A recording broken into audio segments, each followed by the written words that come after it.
Good day, everyone. Thank you for joining me as we discover one of the most defining events in the Philippine history, the Cry of Balintawak. This monumental event symbolized the Filipinos' collective declaration of independence and defiance against Spanish colonization. But what makes it even more intriguing is that there isn't a single definitive account of when and where the cry happened. Instead, we have four great ideas from gay people. Pio Valenzuela, a physician and close confidant of Bonifacio. Santiago Alvarez, a revolutionary leader from Cavite. Gregoria de Jesus, the brave wife of Andres Bonifacio. And last one, Guillermo Magsaysay, a loyal friend of Bonifacio and Katipunan member. Let's start our trip back in time. Let's begin with Pio Valenzuela. According to his account, the cry happened in Pugat Lawin on August 23, 1896.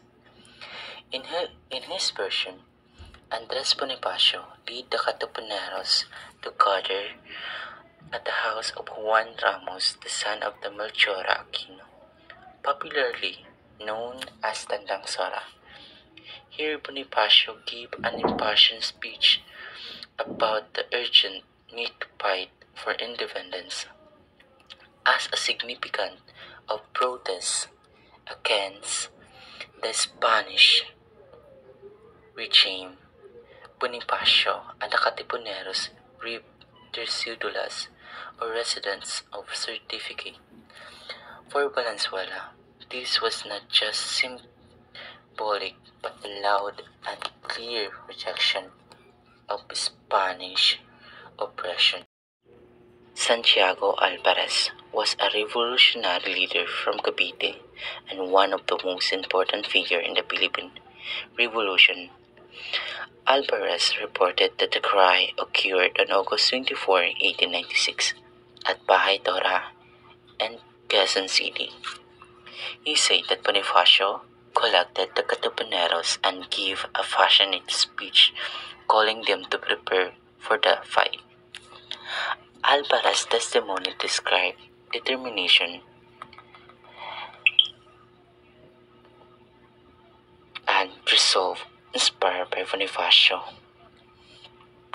Rhetoric and revolutionary tour after cedulas indicating a break from the Spanish. Our third version comes from Gregoria de Jesus, also known as Oryang de la Campini of the Katipunan and wife of Andres Bonifacio. Her account is different as she placed the cry on August 25, 1896 in Kangkong, Balintawak.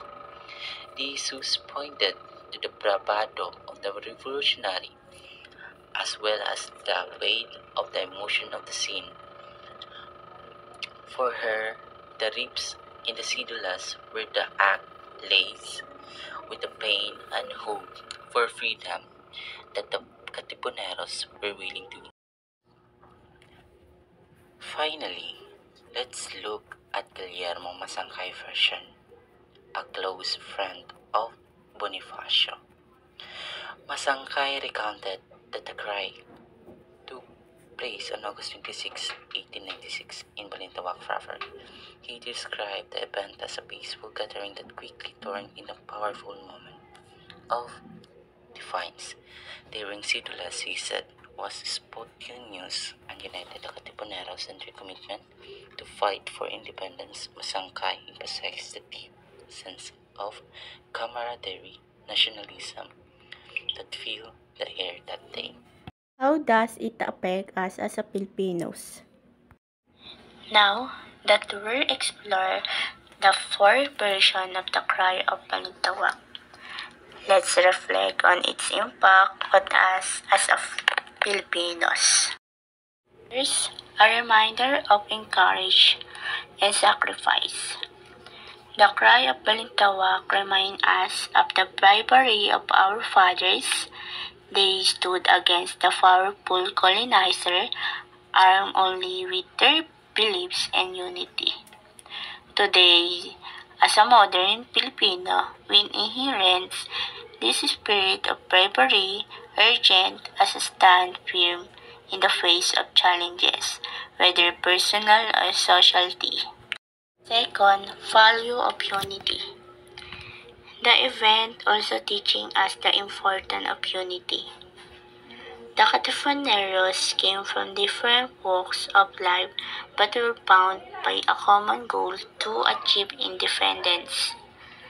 Today, we must channel this sense of unity to address modern challenges such as poverty, corruption, and inequality. Patriotism in action.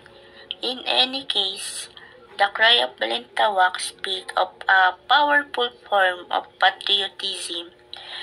It's so much more than waving that flag, singing the national anthem. It goes into doing something about how we make our country a better place. This inspires us to contribute in the only way we could do well in school. Join causes from the community, take a responsibility as a citizen. History is not a sequence of events. It's a source of lesson. We can learn from the cry of Balintawak too. Stay united. Together we can conquer even the most daunting challenges.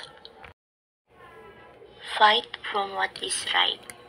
In little ways or big ways, we must stand up for justice and equality. The cry of Balintawak is, after all, a legacy to be preserved not only on history books, but also through our action and values. Conclusion. The cry of Balintawak is a defining moment in Philippine history. The four versions from Pio Valenzuela, Santiago Alvarez, Gregoria de Jesus, and Guillermo Masangkay may differ in details, but they reflect the same essence, a collective yearning for freedom and justice. This event reminds us, as a Filipino, of our shared history, resilience, and responsibility to continue building a better future. Let's the courage and unity of Katifuneros inspire us to work toward as a nation that honor their sacrifices.